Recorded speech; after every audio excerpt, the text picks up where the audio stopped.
Hi, everybody. Keeping it cozy here today. Just wanted to let you know before I share this piece of music. This is called Hine Ma Tov.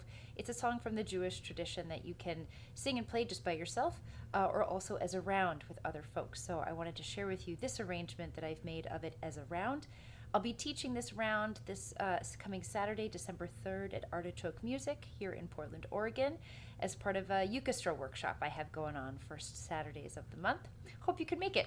If you can't, I'll be teaching a solo version of this piece as well next Saturday, December 10th, live on Zoom. It'll also be recorded, so feel free to join me for that if you're not in Portland or just simply can't make it this Saturday. It's a beautiful tune. Hope you enjoy it, and hope I get to teach it to you at some point soon.